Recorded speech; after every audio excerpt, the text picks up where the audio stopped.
So in the first part of this chapter, we learned how to do arithmetics and how to represent numbers in theory. Now let's get to the hardware side a little bit more and implement hardware that can do addition and subtraction and basic logical operations. Okay, so let's start with the simplest possible circuit that we can design. We want to just create an adder. So from your logic course, you remember truth tables like the one shown here.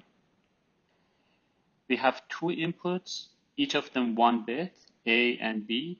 We want to compute what's their sum. And that's easy enough for you to compute. 0 plus 0 is 1, 0 plus 1 is 1, and so forth. In the case, so we compute the sum, but we also compute what's the carry out, which we show as C0. In the case of 1 plus 1, the answer is 0, and you have a carry out. You can implement both of these using a very simple circuit. So if you look at the sum, it's the XOR of A and B. Right? If you take A and B and XOR them, you get the sum.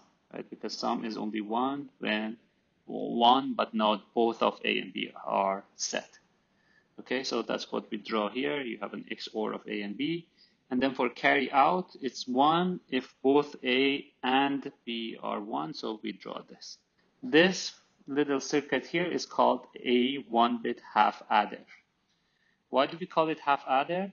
Well, because if you wanted to have a full adder, you need to also be able to take in some carry in from sort of previous computations. So now what we have is a slightly more complex scenario where you have A and B over here, and you have carry in as input as well. And we are outputting again the sum and the carry out. When the carry in is 0, your sum is exactly like before. It hasn't changed. And so you can just have this A and B. This is your carry in. And this is your sum that you would get without a carry in. Now, think about this. If I have, what happens if I have a carry in? Everything is going to be flipped, right? If I had a 0 before, now I should have a 1. If I had a 1, I should have a 0 now. I'm talking about the sum. Okay, so what if we just get this result from the previous XOR and XOR it again with CI? Now we get the correct value, right? So think of this as A plus B, and this is A plus B plus CI, because we take the CI and XOR it with it. Now let's look at the carry out. If CI is a 0, you will get a carry out again if A and B are both set. But when do we get a 1 if CI is set? We get a 1 if there is any 1 among A, B, and C. So if you have a 0, 1, and then you have a carry in of a 1, you are fine. But if either one of those is a 1 and you have a carry in, on all of these situations, you're going to have a carry out of 1. If any 2 out of the 3 are 1, then we need a 1 on carry out. And that's what this little secret right here is showing. If you look at all sort of combinations of A, B, and carry in, you AND all those combinations of 2, and then you OR them. So what that means is that if any of these 3 pairs are set to 1, then the carry out should be 1. And that's exactly what this truth table is showing. So now we have implemented for ourselves what's called a 1-bit full adder. A 1-bit full adder takes as input a 1 bit A, 1 bit of A, 1 bit of B, 1 bit of CI, and outputs for you a carry out and a sum.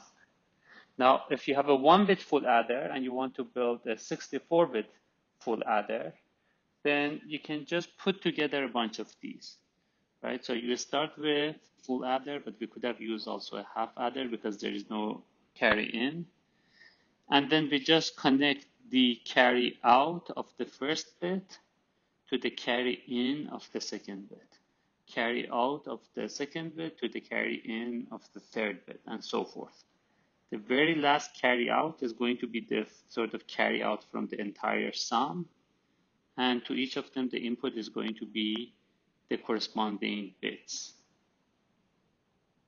This becomes a full adder of a certain kind called a ripple carry adder. We will see why this is called ripple carry in the next videos. The last thing I want to mention here is how would you do subtraction with this design? Well, so A minus B is just A plus minus B. So we have to first compute the 2's complement of B and then just add it to A.